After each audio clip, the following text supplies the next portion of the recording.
My father died a month ago. The funeral ended quietly. People returned to their lives. What remained were the objects. The house had settled in silence. They still held his place. I had to empty it, one piece at a time. That day, I was alone in my father's house again. The living room and bedroom had already been sorted, and now only the garage was left. A space he barely touched while he was alive. A place where the smell of oil mixed with old paper. I pulled out boxes one by one and sorted them. Things to discard, things to keep, things to donate. As I worked, something caught my foot. An old diary. The cover was worn, the corners frayed. It bore the marks of someone who had held it often, then set it down. I stopped and looked down at it. Then, from between the pages, something slipped out and fell to the floor. A photograph. I picked it up. In the photo stood two figures, side by side, a young man, and next to him, a German shepherd. The man wore a military uniform. His expression was stiff, but his eyes held a strangely calm light. The dog was large and solid, its posture closer to waiting than tension. I recognized him immediately. The man was my father. But he was different from the father I had known. In the photo, he was still young, and he looked like someone standing in the middle of another life. I picked up the diary again and carefully turned the cover. On the first page was a date, March 24th, 1966. Below it, in careful handwriting, a single short sentence. This is a record I write so that I will not forget. I stood there and began to read.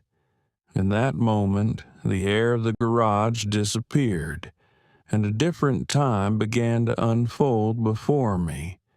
Gunfire and mortar rounds, dirt and sky, and my father's military life, a life I had never known. This diary was not proof that he had been a hero. It was simply a record. To endure, to survive, to be responsible for someone. I held the diary a little tighter, and I turned the page. March 24th, 1966. Early morning, still dark. Incoming mortar fire started landing. I don't know what exact time. Maybe 0500. Maybe earlier. It came from everywhere. The ground was shaking. My face was pressed into the dirt at the bottom of the trench. I couldn't breathe right. My chest was too tight. Men were yelling, "Help me! Please!" I caught only pieces. The explosions were so loud I couldn't hear the words clearly. Just pieces of sound. I couldn't move. I tried, but I couldn't. I kept thinking I was going to die. That this was it. That feeling wouldn't go away. Somebody was shouting my name. James. Over and over. I heard it, but I didn't understand what it meant. My brain wasn't working right. I stayed where I was, curled up at the bottom of the trench. A round hit close, very close. The blast threw dirt everywhere. Mud came down on my face and got in my mouth and eyes. I was choking on it. Couldn't see anything. Something hit my helmet hard. My head rang like a bell. Everything went white for a second. I don't know if I passed out or not. Hayes grabbed my shoulder and was shaking me and yelling. I finally looked at him. His face was covered in mud and his eyes looked crazy. He was scared. I could see it. He kept yelling at me to get up, that they were coming. I got up.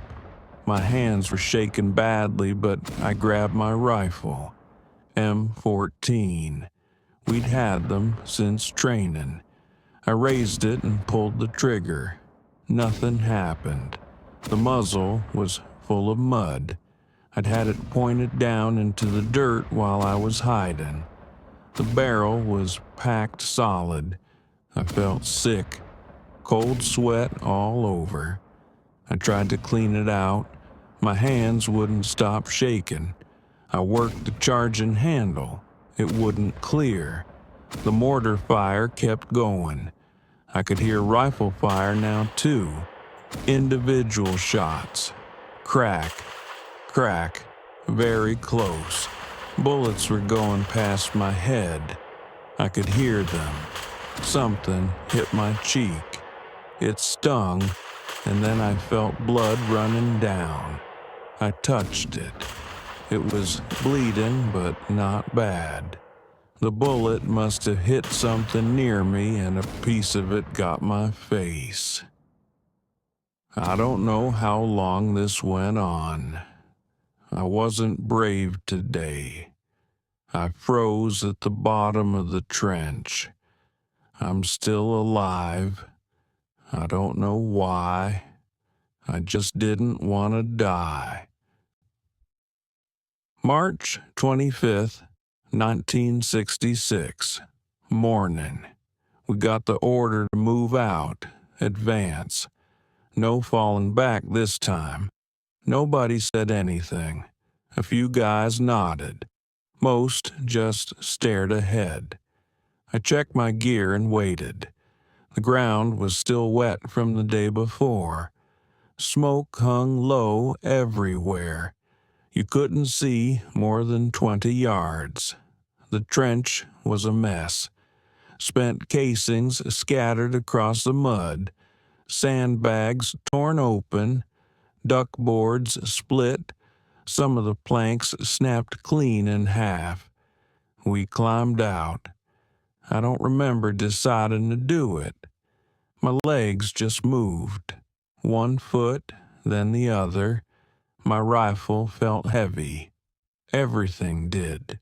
The ammo, the canteen, the shovel hanging from my belt, all of it pulling me down. Shooting started. I couldn't tell where it was coming from. The sound bounced around, lost in the smoke. Front, side, maybe both. I kept my head down and kept moving. A round landed somewhere close. The ground jumped. My helmet rattled on my head.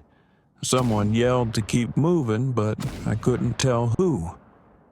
I took another step. Then my ears stopped working. Just like that. Everything went flat and far away. There was a flash ahead of me. Bright. Then I was in the air. I hit the ground on my back. Hard. All the air went out of me. I tried to breathe, but my chest wouldn't move. Everything spun. Sky, ground, smoke. I couldn't tell which way was up. Then the sound came back. Loud, like someone hitting the inside of my skull with a hammer. I was on my back. I tried to get up. Nothing worked. My arms wouldn't move right. My legs didn't move at all. I could feel dirt under my fingers. That's how I knew I was still there. My vision started going dark around the edges, slow, like falling asleep, but not. I thought maybe I could stay there. Maybe I could just stay there. Then it all went black. I don't know for how long. April 17th, 1966. I woke up today. Don't know what time. White ceiling, canvas walls, the smell of antiseptic and boiled water, field hospital. My head hurt, bad, like something pressing down from the inside, slow and heavy. A medical officer came over. Captain, I think. His uniform was wrinkled, sleeves rolled up. He looked tired. Everyone here did. He said I'd been out for 3 weeks. Since March 25th, mortar blast, concussion.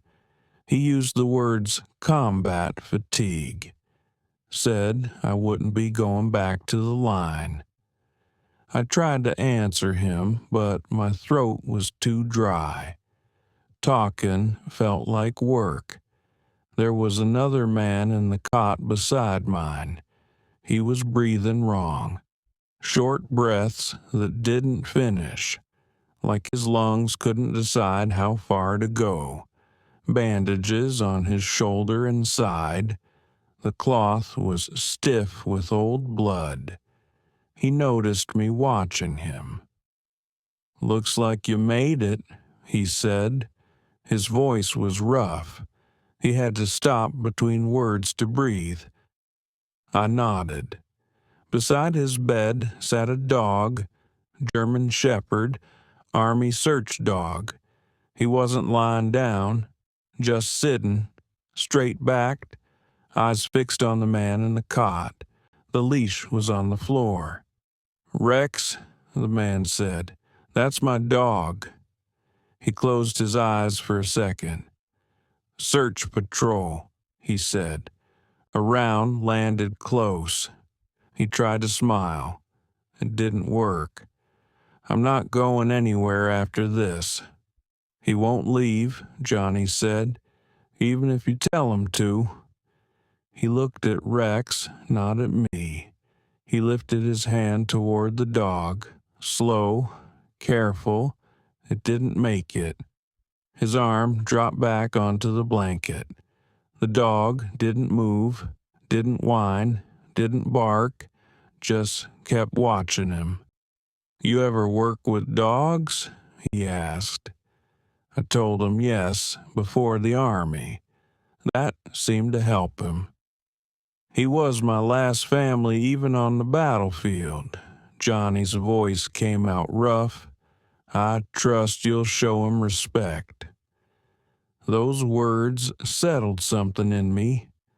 And then Johnny quietly added, "Please, take care of him," he said. "Rex." That was the last thing he said. Later, the medic came back with an orderly. They didn't rush. They didn't talk much. They pulled a white sheet up over him. The dog stayed where he was, even after, still sitting, still watching the place where the man had been. The leash is still on the floor between the cots. Nobody's picked it up yet. That means it's mine now. I don't know what I'm supposed to do with the dog. April 18th, 1966. I picked up the leash this morning. Nobody told me to. It was just there on the floor. Somebody had to take it. The leather felt old, worn in, not mine, but in my hand now. They cleared out the ward. The cot where that soldier died was already gone. They needed the space. They always do. There's always someone else coming in. Rex was sitting in the same spot, right where the cot used to be. He would not move past it. He wouldn't move. I stood there a long time. I can still smell your scent here. John, why you leaving me? Where are you? You coming back, right? Call my name. Just once. I'm waiting for you. Didn't say anything. Didn't try to move him. I just stood there. The medical officer came over. Captain Morris, I think that was his name. His jacket was still dusty at the cuffs, helmet off, paperwork in his hand. He said it was a temporary transfer. My reassignment to infantry was delayed. Combat fatigue review. Evaluation for K-9 duty. He asked if I had worked with dogs before. I said yes. That was all. He told me Rex was my responsibility now, at least until they decided what to do with us. He didn't make it sound like an order, more like something already settled. I knelt down slowly and put the leash on Rex. I said his name. The first time I had said it, his ears moved, just a little. That was enough. We went outside in the afternoon. Behind the aid station, there was a training area. Just dirt, boot prints layered over older boot prints. Captain Morris said, "This is where we'll start." I didn't ask what he meant. Rex stepped forward. The leash pulled tight for a second, then went loose. I didn't stop him. I followed. I guess that's how it is now. If he stops, I stop. If he moves, I move. I don't know what I'm doing with this dog, but one of us belongs to the other now. I'm not sure which. Maybe neither of us chose. Maybe something chose for us. April 23rd, 1966. We didn't do much the first few days, just walked. Every morning we got up before sunrise. Same time, put on the uniform. It was always damp. Everything here is damp. We walked the same route around the compound, just a dirt path. Nothing special. I kept Rex on my left. Leash wasn't tight, wasn't loose either. Just there. He didn't pull, didn't lag behind, just walked next to me at the same speed. I thought it was random at first, but after a few days I realized he was doing it on purpose. Matching me. When I stopped, he stopped. When I slowed down, he slowed down. I didn't tell him to. He just did it. That was new. I'm used to following orders, marching in step because someone told you to. This was different. Nobody was giving commands. It just happened. One morning I slowed down on purpose to see what he'd do. He slowed down, too, without making a sound. I matched my steps to James's pace. I am not being dragged. I am not running away. When he stops, I stop. When he catches his breath, I wait. This time, I hope no one disappears. Another day, I stopped for no reason. Just stood there. Rex stopped, too. Didn't look at me. Just faced the same way I was facing. We've been doing this for weeks now. Just walking, standing, waiting, not talking, not training, just being there at the same time. I'm starting to know when he's gonna move before he does it. And I think he knows when I'm about to do something. He can tell from how I'm standing or something. We got word today that real training starts tomorrow. Mind detection, search work, all of it. I looked at Rex when they told us. He was sitting there calm, like he already knew. I pulled the leash a little, and he got up right away. The training isn't about him. It's about me. He already knows what to do. It's going to be about me learning to keep up with him. That makes me nervous. But there's nothing I can do about it now. May 6th, 1966. Training started today. The field sits at the edge of the woods. The ground is rough and uneven. Old boot prints everywhere. Some sections look like they've been dug up before. Worn stakes are still in the soil, left behind by whoever trained here last. The instructor doesn't talk much. Sergeant Baker. He carries a shovel and a canvas bag, no rifle. The first thing he says is, "The dog is already ready. The problem is the man." I don't argue. He takes a small piece of cloth from the bag, says it has explosive residue on it, powder scraped from standard charges. Nothing special, nothing hidden. He buries it shallow, maybe 3 inches. "Don't command," he says. "Let 'em work. Wait." Rex lowers his nose and starts. I try to follow him. I keep messing it up. I step ahead when I shouldn't. Or I stop when I don't need to. The leash keeps pulling tight between us. Baker stops me. "Don't pull the dog," he says. "Trust the dog." That part is hard for me. Trusting. Rex stops suddenly. No warning, no sound. I don't know if he's found something or if he's just stopped. I wait. It's then that I feel the faintest tremor in Rex's breathing. Just once. Almost nothing. James, I don't want you to get hurt.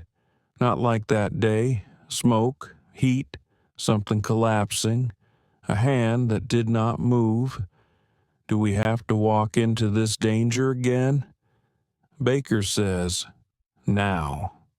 Rex's nose is right over the spot. His ears are back, not scared, just focused. I loosen the leash. Rex takes one careful step forward, then stops again. Baker says it's an anti-personnel mine. Training mine, but still. If I'd stepped there first, it would have been bad. We repeat it.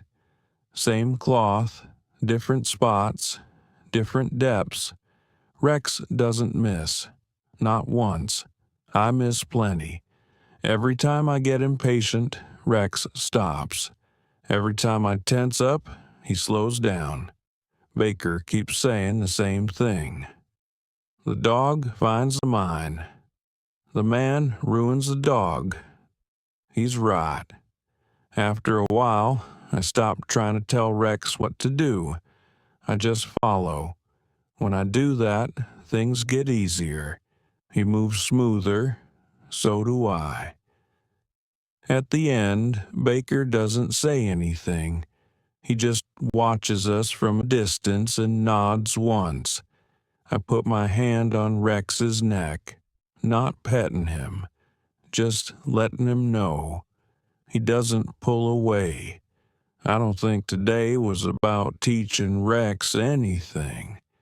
He already knows how to find mines. It was about teaching me to stop getting in his way. He's the one doing the teaching, not Baker, not me. Rex. May 17th, 1966. First real mission today. We left before dawn. The forest was still dark. The ground was wet. Everything smelled of dirt and rotten leaves, standard gear, fatigues, helmet, rifle on my back. I didn't want to use it. The mission was simple. Check a suspected area for mines. Mark what we found. Come back. Rex stayed low, nose close to the ground, moving slow and careful. I followed the same way. After maybe 20 minutes, Rex stopped. It wasn't a mine stop. It felt different. His ears went back. I heard it too. Footsteps, more than one person, boots, even spacing, enemy patrol. Rex moved into the trees without me telling him. I followed, kept the leash loose. We got down low and stayed quiet. The footsteps came closer. I heard voices. Couldn't make out the words. Someone lit a cigarette. The match flared for a second, then went dark. Rex was shaking a little, not scared, just tense. Ready? I put my hand on his shoulder, didn't pet him, didn't press down, just let him know I was there. He stayed still. We waited. I don't know how long. It felt like forever. My uniform was soaked from the ground, cold all the way through. Then the patrol moved on. The footsteps faded. Rex lifted his head. I nodded. We went back. On the way, we marked a few spots. Small markers. Nothing obvious. We got back to base without any trouble. The guard waved us through. Didn't ask anything. I gave my report. Nothing unusual. That was it. Tonight, Rex didn't sleep. He just rested with his eyes closed, breathing steady. I sat next to him. We made it back. Rex stopped first.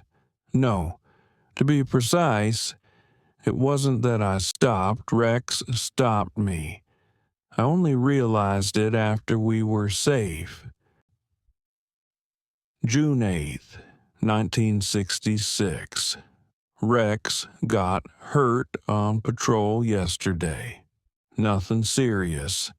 No heavy bleeding. No bone showing. But he's limping on his right front leg, not putting full weight on it. Just enough that I noticed. We came back to camp and they told me to take him to the aid station. There's no veterinarian here. Dogs aren't treated like men. They're issued equipment, same as radios or rifles. Still, his leg needed looking at. The aid station sits behind our tents. A few canvas wards staked into the mud and one old building that looks like it was here long before we were. Sandbags stacked around it, a generator running out back, coughing and rattling. The air smells like disinfectant, blood, sweat, and damp canvas. It always does.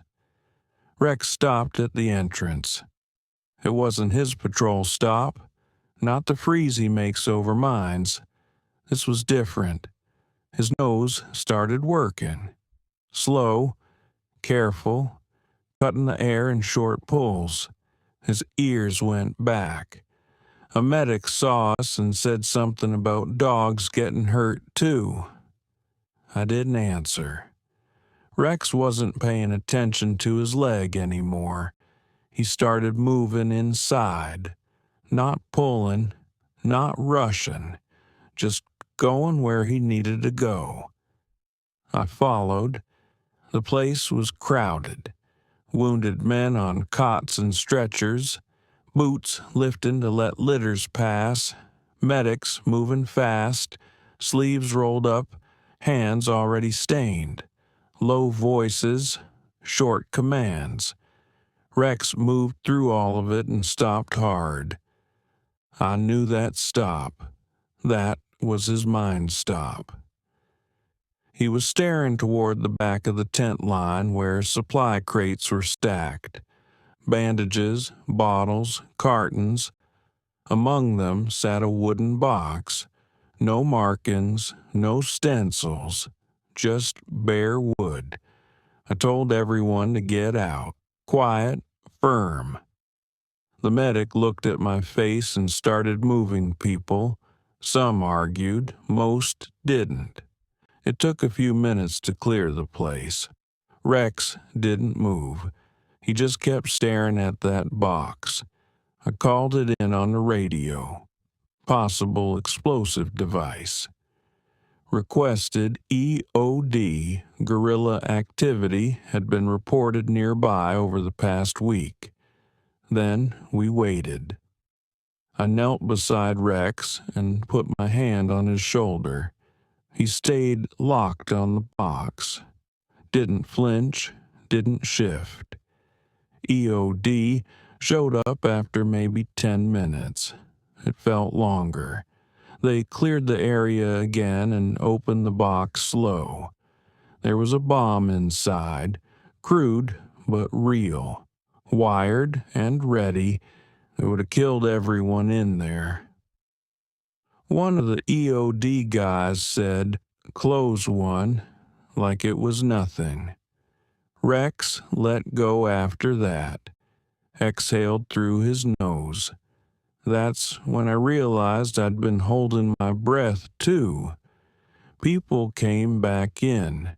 The aid station went back to work like nothing had happened. The medic wrapped Rex's leg with clean gauze and tied it snug. The same medic looked at Rex and said, "That dog saved us." I nodded. We left after that. At the entrance, Rex stopped once more and checked the air. Nothing. Then we went back to our tent. I don't know how he knew, but he did. That's why I'm still writing this. We are still here. September 28th, 1966. 4 months now with Rex. Almost daily patrols behind enemy lines. By now, it feels routine. Time behaves strangely here. The days blur together, but you still count them. By patrol schedules, by how often you clean your rifle, by how worn your boots have become, same uniform every day, olive drab fatigues stiff with dried mud, stains that never come out anymore, an M1 helmet with a cracked liner. The chin strap rubs my jaw raw, but I keep wearing it. Web gear pulls at my shoulders and waist, canteen, ammunition pouches, a field dressing I hope I won't need. Rex carries nothing. Still, he works harder than any of us. He knows things before I do. Stops before I think to stop. Gets low before I even realize something's wrong. When I crouch, he's already there, waiting. I don't know how he does it. From the outside, we probably look like a perfect team. Same pace, same direction, stopping at the same moment. That's how it would read in a report. But the truth is simpler. Rex always knows first. I'm always catching up. The gap is smaller now than it was in April. but it's still there. I tell myself it's training or experience. Maybe it is, but I think Rex is leading and I'm following. That's just how it works. The forest is changing, still mostly green, but yellow has started to show through. Leaves haven't fallen yet, but they're thinking about it. The air feels different too, drier, thinner. Summer is letting go. We're dug in at a temporary position, shallow foxholes scraped from the ground, sandbags stacked unevenly, canvas patched and repatched. A radio hums at night, low and constant. New orders came today. Thin paper, folded once. Nothing unusual about that. I read it twice. Then I looked at Rex. He hadn't heard anything. No voice, no command spoken aloud. But he was already facing the forest. Ears forward. Body still. That morning he stopped at nothing. No scent, no wire, no marker. He just stood there, looking into the trees, as if something out there had already called him. I followed his gaze. I don't know why, but I'm sure this mission is different. It doesn't feel like an extension of what we've been doing. Something feels off. I do not know what that end will be. But Rex looked as if he already did. I am still the one who does not know. This time, it will not be him following me. It will be me watching his back, as if I am the one being led.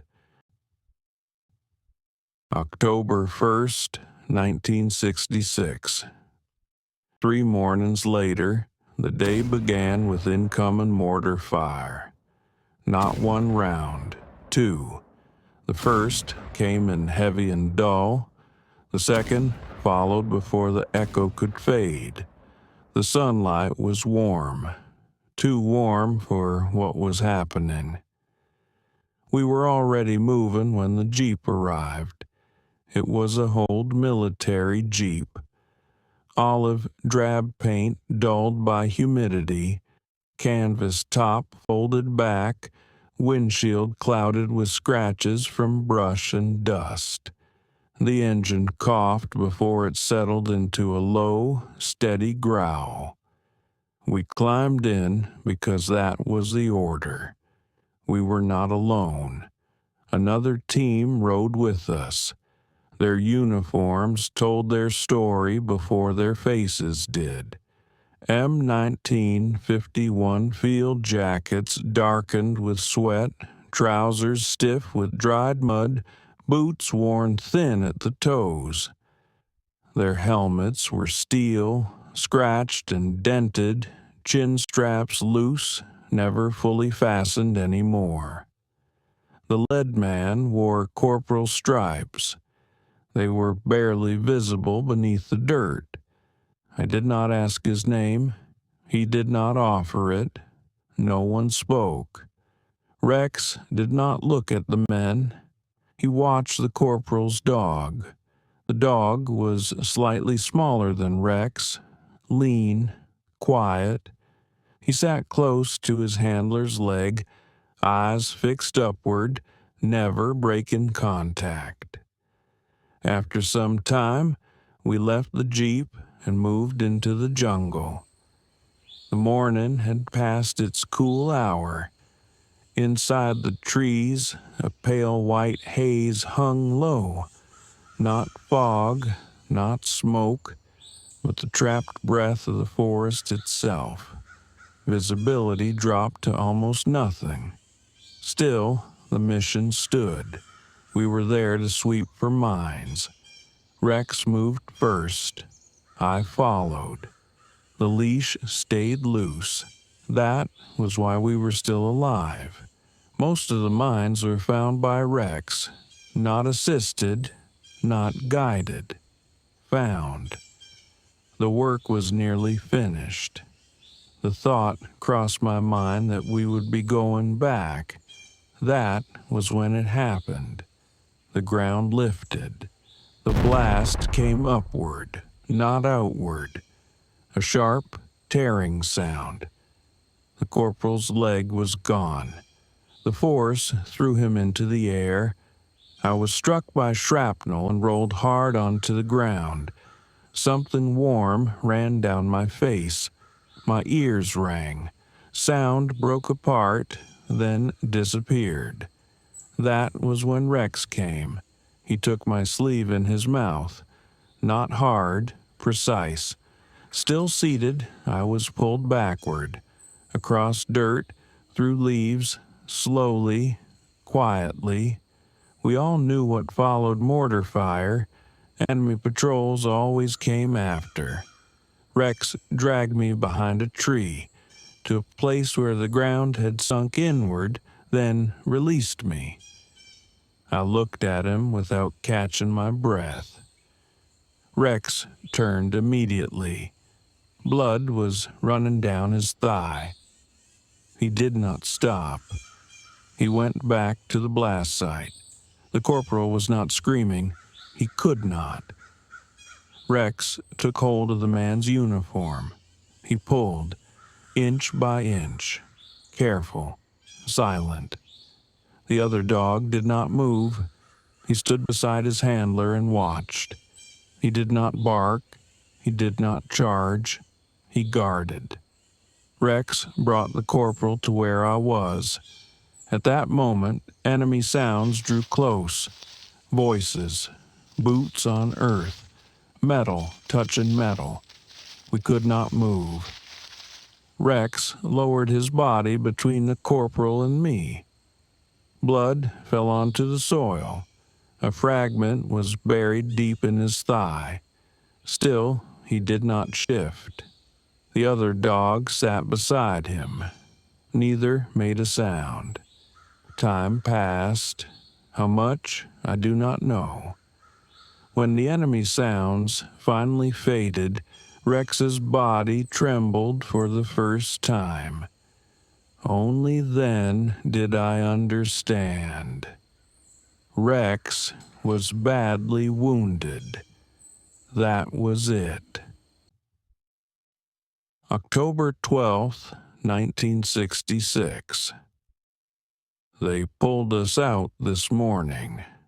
We came out of the trees around 0800. The corporal was on a stretcher. His leg was gone. A tourniquet was tied high. He wasn't talking, but his eyes were open. His dog walked beside the stretcher the whole way. It didn't make a sound, just stayed right there with him. You could see its ribs. Its coat was dirty, but it never left his side. I had a bandage around my head, shrapnel wound, not deep. The medic said I was fine. I could see okay. My hands weren't shaking. Rex was the problem. His thigh was badly swollen, hot to the touch. He wasn't bleeding anymore, but he couldn't put weight on it. He walked 3 steps, then stopped. 3 more steps, then stopped again. He wouldn't look at me. The order came down. Withdraw to rear area. Dog requires treatment. That was it. No details. The rear medical station was quiet. No shooting, no mortar fire, just the sound of equipment. A generator running. It smelled like disinfectant and old blood. They put Rex on a cot. When the medic cut away the dressing, the wound looked bad. Ragged edges, dark bruising spreading outward. "This won't hold up at the front," he said. I nodded. Rex had his eyes closed. His breathing wasn't steady, but his ears were pointed toward me. I sat with him that night. I didn't say anything. A few days later, the paperwork came through. Rex is to be transferred to a rear facility. Recovery, evaluation for reassignment. That's what it said, like he was never here. Today, I walked him to the truck. I didn't hold the leash. He walked on his own, limping badly, but he kept going. At the truck, Rex turned and looked at me, just for a second. No fear, no question. He looked at me like he already knew. I didn't say anything. The truck pulled away. Rex lay down and closed his eyes. I stood there until I couldn't see the truck anymore. They're assigning me another dog. Missions continue. But I'm walking slower now, thinking more about when to stop. That's what Rex taught me. That's all I have left of him. That night, I didn't sleep. November 13th, 1967. The war ended for me, but it didn't end. I finished my service with another dog. Different dog, different name, same work, same uniform, same boots, same helmet. By the end, it all felt lighter, not because it was easier, but because I had learned the weight. I received my discharge papers, signatures, stamps, a final salute. Then I went home. Everyone else did too. Back to families, back to jobs, back to lives that had kept going without us. I was supposed to do the same. But I kept thinking about Rex. After they took him away, I never heard anything about him again. There were records, rear area, rehabilitation, transfer, dates and initials, nothing after that. So I looked for him. It didn't take long. He was at a facility outside the city, a small place, a white building, chain link fence, gravel paths worn smooth. His leg never healed properly. He walked slowly now, careful with each step, but his eyes were the same. When he saw me, he didn't bark. He didn't get up. He only lifted his head slightly. One ear flicked, just once. That was enough. I signed the papers. They let me take him. They were moving dogs out anyway. No one asked questions. We went home together. We lived together now. Out in the mornings, back in the evenings. Rex sleeps easily. I'm still trying to forget the war. Years later, time keeps moving. Rex is getting old. I have a son. Rex had puppies. They run through the house, scratching the floors. One of them went to my son. I named him Rex, too. I don't explain it anymore. I don't need to. This is the last entry. Rex was my companion for life. Note, written in a different hand, dated years later. I found this diary in the garage today. My father's handwriting. There was a photograph with it. My father and a dog, both young. I called out for Rex, my Rex. He came running, tail wagging. I looked at the photograph again. Same name, different dog, same loyalty. Now I understand why my father never explained it. I stood there longer than I meant to.